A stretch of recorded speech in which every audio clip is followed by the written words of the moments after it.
Hello friends, welcome to Knowledge Junction. तो कैसे हैं आप? इस वीडियो में हम भारतीय संविधान की प्रस्तावना और उसकी प्रमुख विशेषताओं को देखने वाले हैं। तो चलिए वीडियो को स्टार्ट करते हैं। सबसे पहले हम इसका इंट्रोडक्शन परिचय को देखते हैं। प्रस्तावना भारतीय संविधान का संक्षिप्त परिचय देता है। जो प्रस्तावना भारतीय संविधान का संक्षिप्त परिचय देता है। संविधान की प्रस्तावना को संविधान की आत्मा या कुंजी भी कहा जाता है।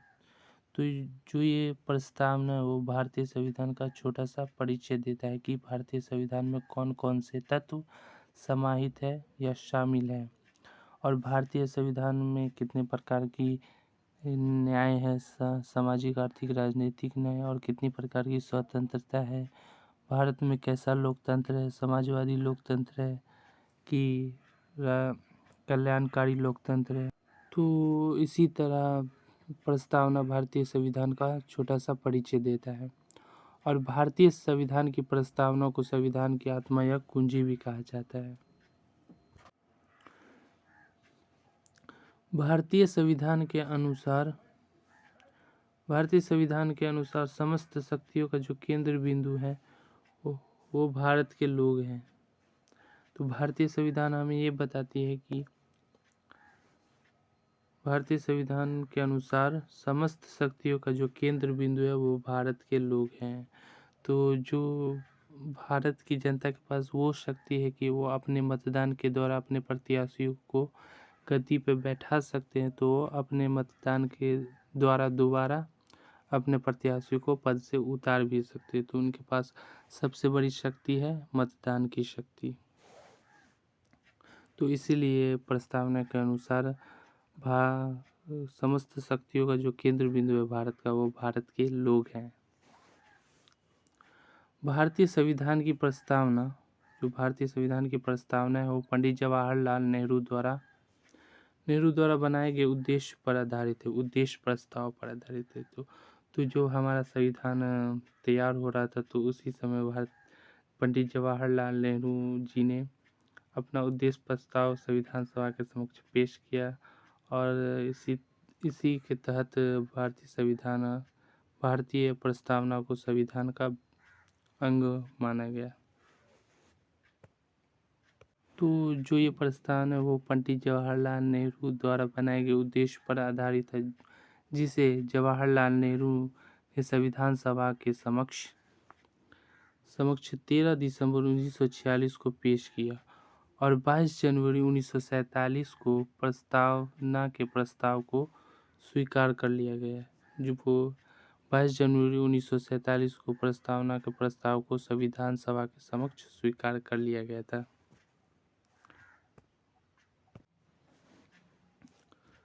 भारतीय संविधान में प्रस्तावना का विचार अमेरिका के संविधान से लिया गया है। तो भारतीय संविधान में प्रस्तावना का जो विचार है वो अमेरिका के संविधान से लिया गया था। वही प्रस्तावना की भाषा ऑस्ट्रेलिया के संविधान से लिया गया।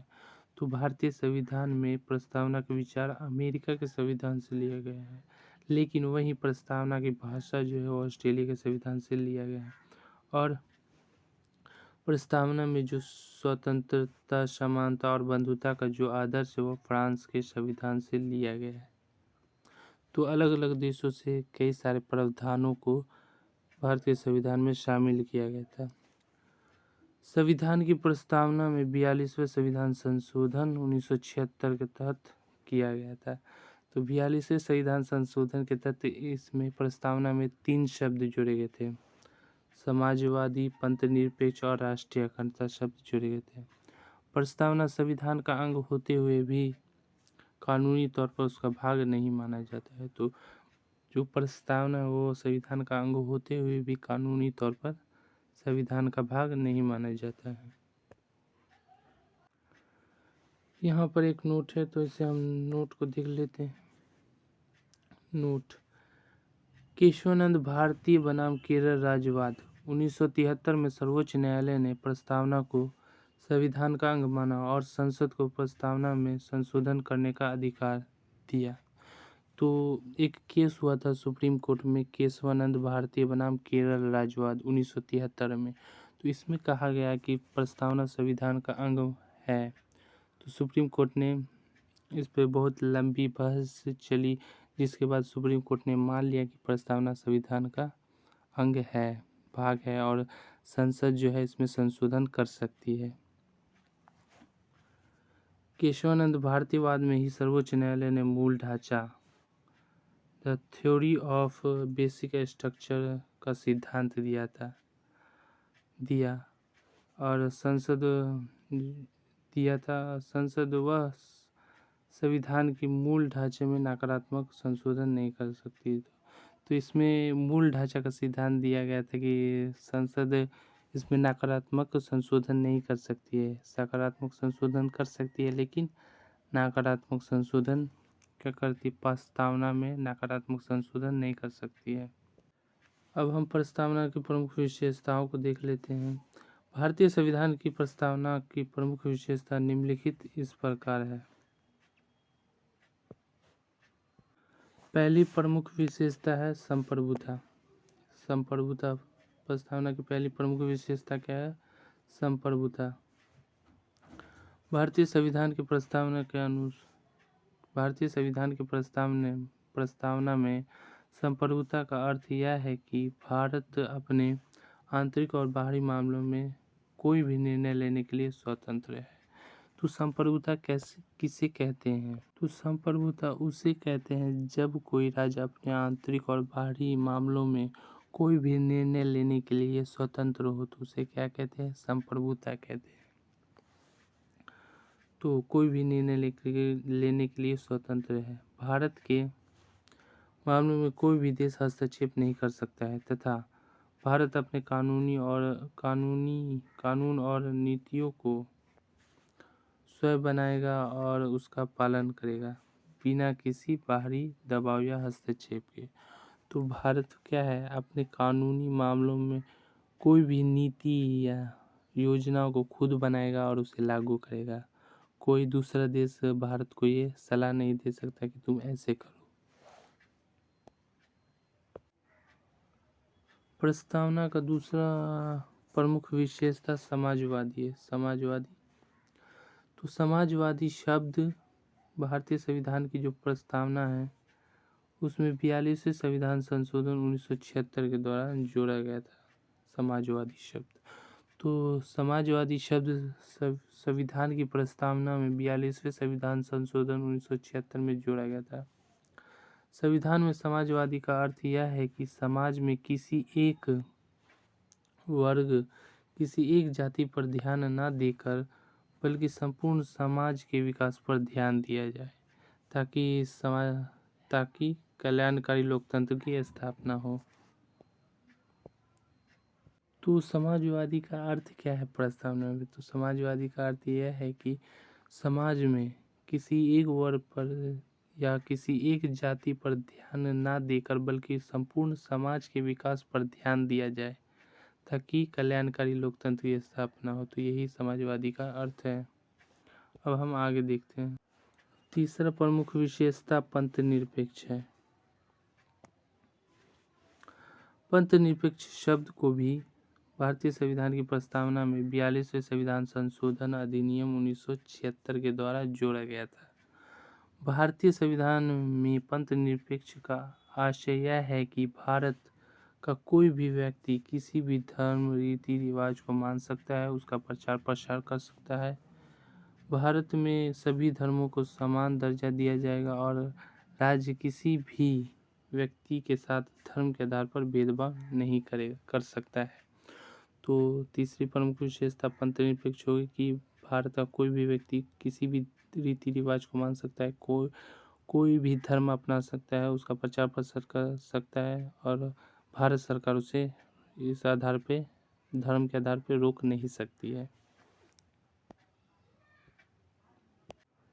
भारत की चौथी प्रमुख विशेषता क्या है कि भारत एक लोकतांत्रिक देश है। भारतीय संविधान के अनुसार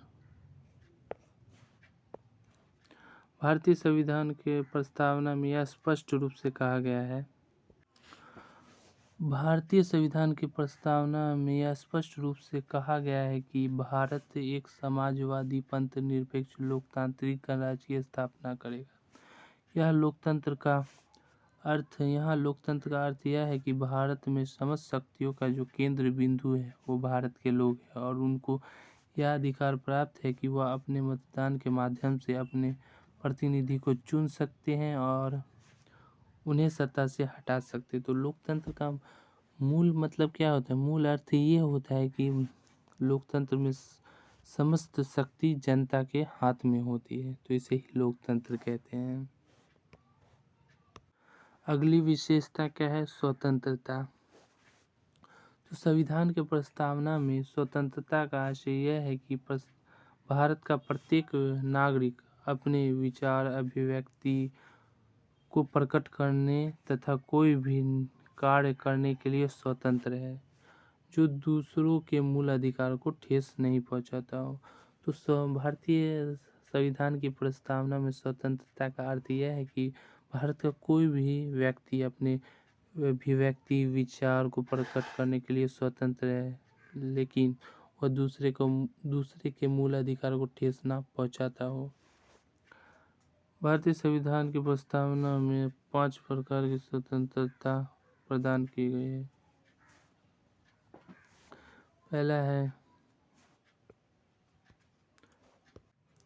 पहला क्या है? न्याय, विचार, अभिव्यक्ति, धर्म, विश्वास, उपासना की स्वतंत्रता आदि का उल्लेख किया गया है। तो भारतीय संविधान की प्रस्तावना में 5 प्रकार की स्वतंत्रता है। अगली विशेषता क्या है? न्याय। भारतीय संविधान की प्रस्तावना में 3 प्रकार का न्याय का उल्लेख किया गया है, जो कि निम्नलिखित इस प्रकार है। पहला क्या है? सामाजिक न्याय, आर्थिक न्याय, राजनीतिक न्याय। तो चलिए सबसे पहले हम सामाजिक न्याय को देखते हैं। सामाजिक न्याय क्या है? सामाजिक न्याय का अर्थ यह है कि समाज में सभी व्यक्ति के साथ जाति, धर्म, लिंग, जन्म स्थान आदि के आधार पर भेदभाव किए बिना सभी के साथ समान व्यवहार किया जाए ताकि सभी को समान अवसर मिल सके। तो सामाजिक न्याय का अर्थ यह है कि समाज में सभी व्यक्ति के साथ एक समान व्यवहार किया जाए, ना कि जाति या धर्म के आधार पर भेदभाव किया जाए। दूसरा क्या है? आर्थिक न्याय। आर्थिक न्याय का अर्थ यह है कि समाज में आर्थिक कारणों के आधार पर किसी भी व्यक्ति के साथ भेदभाव ना किया जाए और सरकार किसी योजना के तहत उत्पादन के साधनों का वितरण करती है तो उसका लाभ सभी को समान मिलना चाहिए, ना कि किसी एक व्यक्ति को। तो आर्थिक न्याय का अर्थ यह है कि आर्थिक कारणों के आधार पर किसी व्यक्ति के साथ भेदभाव नहीं किया जाना चाहिए। अगर सरकार किसी योजना को लाती है तो उसके उत्पादन के साधनों का वितरण सभी लोगों में समान होना चाहिए। धन संपदा को एक ही हाथों में जाने से रोका जाना चाहिए ताकि देश में आर्थिक असमानता उत्पन्न ना हो सके।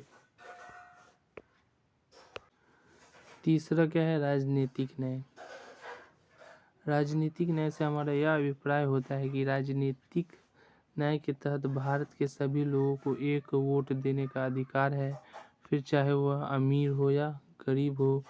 उसकी आयु 18 वर्ष है तो वह अपना वोट किसी भी पार्टी को दे सकता है तथा वह अपना दल बनाकर चुनाव भी लड़ सकता है। तो राजनीतिक न्याय के तहत यह अधिकार है सभी लोगों को कि वो अपना मतदान अपने प्रतिनिधि को दे सकते हैं, चुनाव भी लड़ सकते हैं तथा अपनी पार्टी का निर्माण भी कर सकते हैं। अगर आपको हमारा वीडियो अच्छा लगा होगा तो हमारे वीडियो को लाइक, कमेंट, सब्सक्राइब जरूर करें। Thank you for watching this video.